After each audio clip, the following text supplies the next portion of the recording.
Hello everyone, আমি সম্পূর্ণা। আজকে চলো তোমাদের সাথে আবার শেয়ার করব দুর্গাপুজোর আরো একটি ব্লগ। আজকে শেয়ার করব দুর্গাপুজোর মহাষ্টমীর সন্ধ্যার ব্লগটা।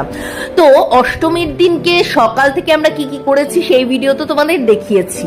অঞ্জলি দেওয়া থেকে শুরু করে বাবানের ঢাক বাজানো, আমাদের খাওয়া দাওয়া, সমস্ত কিছু শেয়ার করেছি। চলো এখন শেয়ার করব অষ্টমীর দিন সন্ধ্যাবেলায় আমরা কি করলাম। আমি সুন্দর একটা ড্রেস পরে নিয়েছিলাম, যেটা তোমরা দেখতেই পেলে। তারপরে আমরা বেরিয়ে পড়েছিলাম। কোথায় যাবো ভাবতে ভাবতে চলে গেলাম আমরা সিথির মোড়ের ঠাকুরটা দেখতে। আর এখানে এসেই প্রত্যেকবারের মতো খুব ভালো একটা ফিল হলো।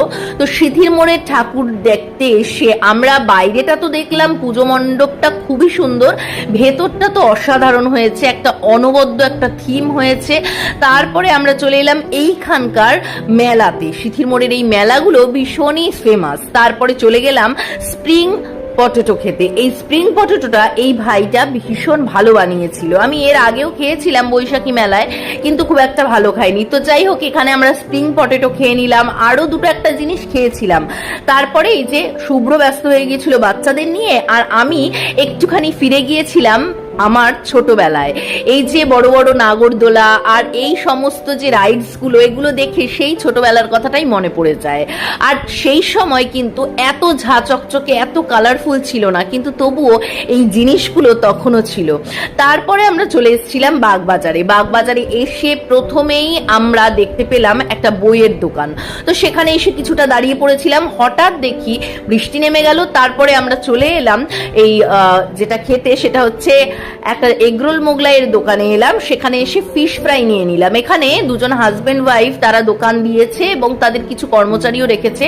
ফিশ ফ্রাইটা অসাধারণ ছিল, তবে একটি ছেলে এসে ফিশ ফ্রাইটা নিয়ে ভীষণ ঝামেলা করছিল যে ওটা নাকি ভালো করে ভাজা হয়নি। আমার মনে হয় ও ঠিক ফিশ ফ্রাইটা খেতে জানে না।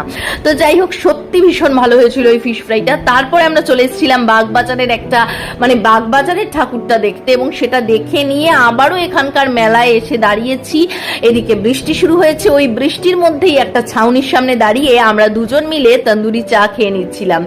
এই সময়গুলো কিন্তু ভীষণই ভালো লাগার একটা সময়। তবে ওই টিপ টিপ বৃষ্টিটা ভীষণ একটা বিরক্তিকর ফিলিংস দিচ্ছিল, কিন্তু কিছু করার নেই, তার মধ্যেই ঠাকুর দেখেছি। তো এরপর আমরা চলে গিয়েছিলাম কুমোরটুলি সার্বজনীনের ঠাকুরটা দেখতে। প্রতিবারের মতো প্রতিমা এবং পুজো মণ্ডপ নিয়ে কিছু বলারই নেই। এখানে হাদাবোধার থিম করেছিল এবার, হাদাবোধার কাণ্ড কারখানা, এই সমস্ত কিছু কার্টুনে যেভাবে গানের সুরে বলা হয় সেগুলোই এখানে চলছিল, বেশ ভালোও লাগছিল। তো যাই হোক, এটাই ছিল আমার এই দিন শেষ ঠাকুর দেখা। কারণ আমরা তারপরে একটু রওনা দিয়েছিলাম বাড়ির পথে, কারণ প্রচুর বৃষ্টিও পড়ছিল। কিন্তু আমাদের সন্ধ্যাটা যেটুকু কেটেছে বেশ ভালোই কেটেছে।